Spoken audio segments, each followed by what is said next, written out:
Contiamoli insieme. 1, 2, 3, 4 e 5. 1, 2, 3, 4, 5. Ciao laziali, ciao, ciao, buona serata. Buona serata e sogni d'oro. Bello a tutti ragazzi, bentornati in questo nuovo video. Io sono Walter, ragazzi, vi ricordo che tra qualche minuto sarò in live sul canale dei Fuorigioco per parlare di tutto quello che sta succedendo, della partita di stasera, della Superlega, un po' di tutto. Detto ciò, prima di partire vorrete sicuramente sentire cosa ne penso del rigore. Non c'era, non c'era. L'hanno detto ora Sky anche, quindi non è che lo dico solo io.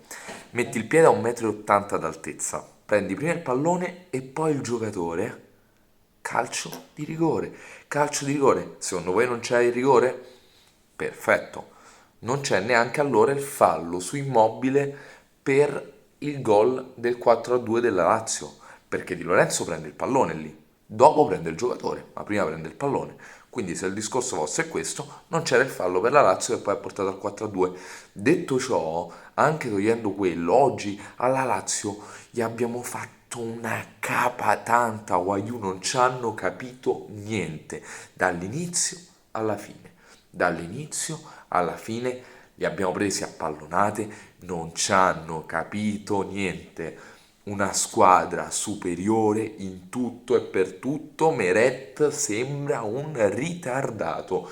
Alex, che ti succede? Che ti succede? Detto ciò, tra portieri ritardati facciamo a gara perché Reina oggi vergognoso, ragazzi, vergognoso. Ok che il tiro di Osimhen era una saetta, ma sul primo palo per me la devi prendere.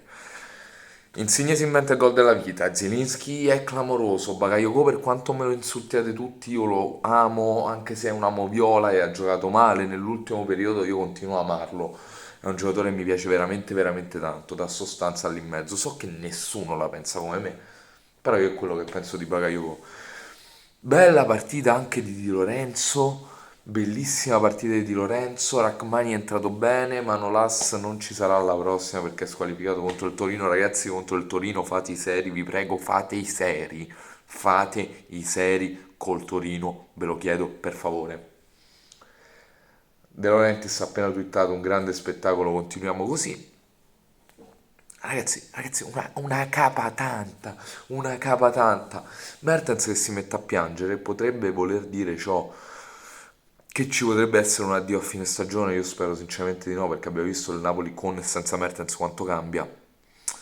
Vedremo, vedremo, però non mi sono piaciute le lacrime. Gattuso una grinta clamorosa. Io continuo a dire, quando tutti dicevate Gattuso out e io dicevo Gattuso in, continuo a dire Gattuso in. Per me non si potrebbe fare di più di quello che ha fatto Rino Gattuso questa stagione. E quindi chapeau. Ora prendiamoci la Champions, ragazzi. Ora prendiamoci la Champions. Attualmente non c'è una squadra forte come noi in Serie A. Attualmente, ora, in questo momento, ok? L'Inter no, il Milan no, la Juventus no, l'Atalanta no, Lazio, Roma, tutte, ragazzi, attualmente il Napoli sta sopra a tutte e stiamo a 2 punti da Juventus e Atalanta e a 3 dal Milan. Stiamo tutte lì. Io continuo a dire ciò che sto dicendo a dicembre. Per me il Milan non va in Champions e ci andiamo noi. Spero sia così. Comunque la Lazio ha una gara da recuperare. In caso di vittoria stasera, la Lazio sarebbe stata realmente in corsa. Secondo me, dopo la gara di oggi, non lo è più. Perché comunque i punti sono tanti. Calcolando che devi vincere per forza la gara da recuperare col Torino, e anche per loro non sarà facile, oltre che per noi. Capitano, capitano immenso, capitano immenso, capitano immenso, capitano immenso, ma tutti bravissimi. Osimhen scatta, ragazzi, è una goduria vedere quell'uomo che corre, è una goduria. Io veramente non ho più parole per nessuno. Bravi, bravi, con la cazzimma, con la grinta, bravi, bravi, bravi. Bella.